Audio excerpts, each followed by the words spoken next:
Okay mga boss, siguro para sa akin ito na yung pinaka basic example ng madaling i-trace na amplifier, Concert 5 Auto.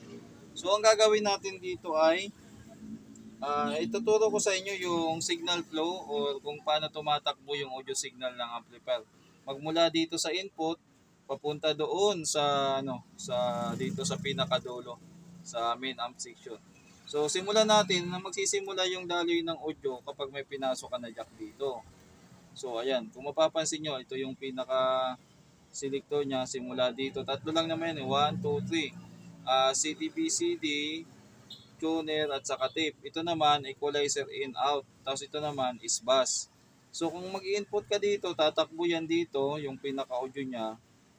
Tatakbo yan dito, papunta sa IC na to. Ngayon, yung IC na to, yung pinaka output niya, kuha tayo ng panturo na mas maliit para mas madaling ituro. So tatakbo siya dito. Ito yung mga input nila. Papasok yan dito. Yan. Papasok dito sa IC na to. Tapos yung pinaka-output niya, ito yun. Ito yung output ng isa. Sa isa naman, dito naman. So pinakalabas nito, paglabas nito, papasok siya dito sa,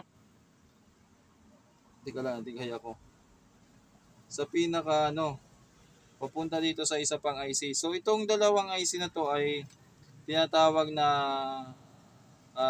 digital selector switch or multiplexer IC, itong dalawang to.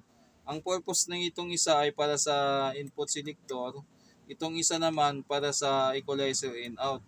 Kasi pagdating dito, 'di ba, lalabas na. Yung pinaka-output kasi ng isbus, yung output din ng ng IC na to. Kumbaga yung audio signal dito papasok. Tapos pipili lang din si kung alin diyan yung papapasokin niya, tapos lalabas na dito sa output. So pag nakalabas na yung audio dito, dadaan dito o kaya nakatap to, tapos papunta na sa input ng IC ng equalizer on off. Yan.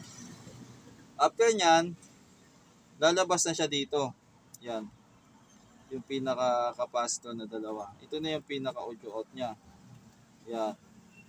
Tapos itong audio out naman na to, papunta na dito.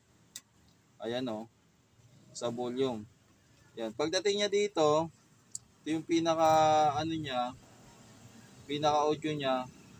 Papasok yan dito, tapos dadaan ng volume. Yan. Yung iba naman, katulad nito, may tap pa siya papunta dito sa isbus.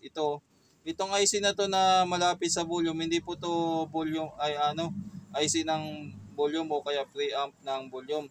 Ito po ay isang yung IC na to ay para dito sa isbus. Yan, yung selector. Kasi kung ititrace niyo yung isbus, ayan tingnan nyo. Takbo, papunta doon sa volume. Tapos yung kapiraso niyang linya ito, yan, tatakbo, yan, pasok dito, papunta na sa isbus. Yan. Papasok yung audio signal dito sa volume, tatakbo. Tapos kukuha din yung yung isbus dito banda sa may volume. So yung signal pagpasok dito may papunta sa isbus, tapos magdidiretso dito sa isbus. Si volume naman nakakonect sa kanya yung loudness switch. Yan. So papasok dito yung audio, tapos bababa dito sa pinakababa. Ayan. Pagbaba dito yan, left and right. Kaya kung magagamit kayo ng audio tracer, step by step dito kayo magsisimula sa Tapos pag may out na dito, may na-confirm dito na may out, so ibig sabihin ayos na to. Pagdating naman dito at saka wala siyang out, ibig sabihin andito ang problema. Ngayon, punta tayo sa baba, yung pinaka-output naman niya. So pagdating dito, ito na yung, tingnan natin, ito yung dalawa, yung pinaka-audio signal niya, pumasok agad sa IC Yan. Pero bukod dyan, may nakatap pa na iba, papunta naman dito, yan. Dito na maghihiwalay yung papunta sa surround center. Yan. Kung mapapansin nyo, galing dito, yan nagtap dito yung surround center, ayan. Capacitor, tapos balik dito, papunta dito sa IC na to. So, tandaan nyo mga boss, ito yung preamp na to, yung input preamp ng tone control, yan. Itong IC na to, ay para yan sa surround center ng itong amplifier dito. Ayan. Kaya kung mapapansin nyo dito, yung pinaka connection ng output, ito yung output nyo.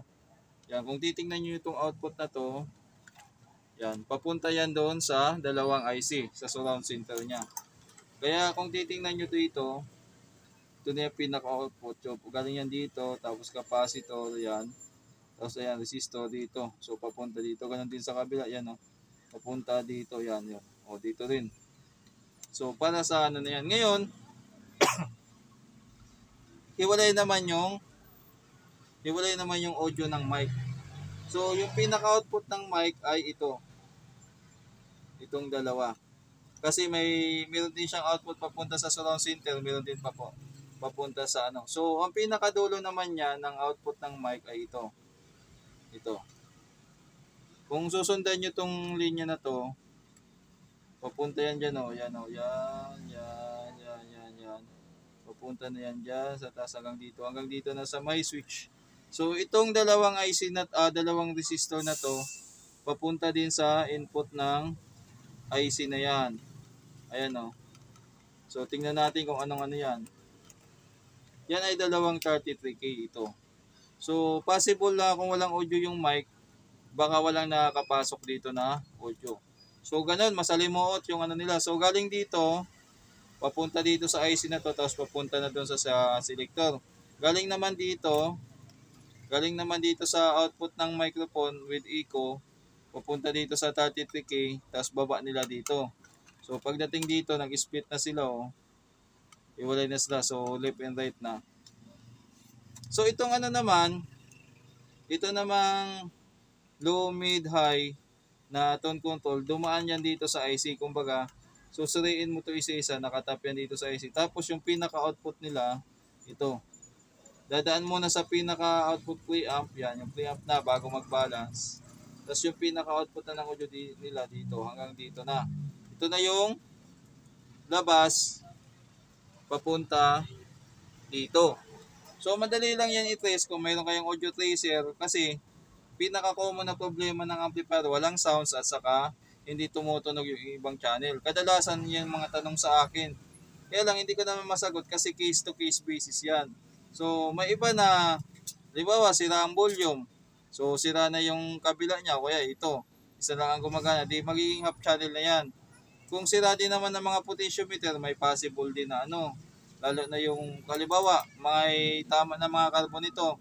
So, pinaka-common na issue niya ay yung pag pinihit mo, walang pagbabago. So, wala ka nararamdaman o naririnig na pagbabago, possible na sira na yan. Yan yung mga ano natin sa signal flow. Ngayon naman, yung pinaka-voltahe naman, magsisimula dito. Yan, medyo mahaba lang. Ayan, madali lang naman i-trace to kasi may nakalagay naman 12012. Tapos dito, tingnan nyo sa mga connector niya. Yan. May nakalagay din 12012. Ayan o.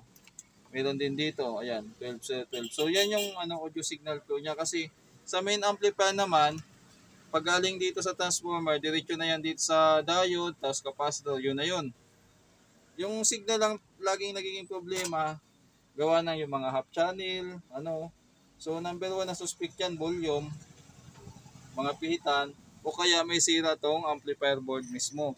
So, pinakamaganda dyan, konsultan nyo na lang sa manggagawa kaysa mag-DIY kayo, mga sir. Kasi, hindi naman to kaya nyong pag-aralan sa isang araw lang, pero lang kung hinyo kayo. Kasi kami mga technician, hindi naman kami natuto ng isang araw lang, isang buwan. Minsan nga, taon ang binibilang bago matuto. Tapos, namumuhunan din kami at saka nag-iipon din ng experience. Yung experience na naipon namin ng ilang taon, mahirap naman ipasa yon ng basta-basta o hindi yan pwedeng i-copy-paste yung memory ng isang tao tapos i-download sa ibang utak ng tao. Kung gano'n lang sana kasimple, madali lang. Kaya yung may iba na nagtataka, naghinang sila, hindi magandang hinang nila. Lagi akong tinatanong, bakit daw maganda yung hina ko sa kanila hindi? Magkaiba naman tayo kasi ito, trabaho ko, araw-araw ako naghihinang. Kayo, susubok pa lang maghinang ngayon. Wala naman pong unang try mo pa lang. Siguro meron naman, pero madalang. Pero kadalasan po, sa unang try pa lang, hindi talaga ganun kaganda yung hinang. Wala namang masama doon.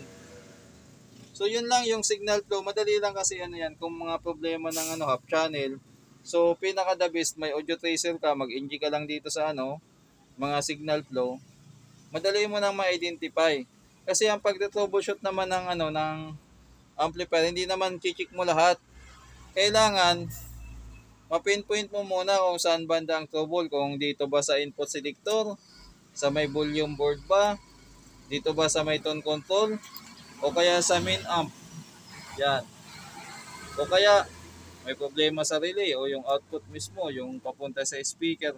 So kaya kung may mga nagtatanong na, boss, ang amplifier ko ay mahina ang isang channel. Boss, yung amplifier ko hindi tumutunog yung isang channel.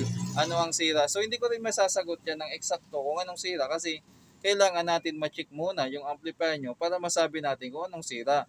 Ngayon, kung nag-aabang yung mga viewers natin na masasagot natin ng eksakto yung ay napakalaking himala po yun. Baka pwedeng hula-hula lang, matsambahan natin, pero hindi natin sure kung ano talaga.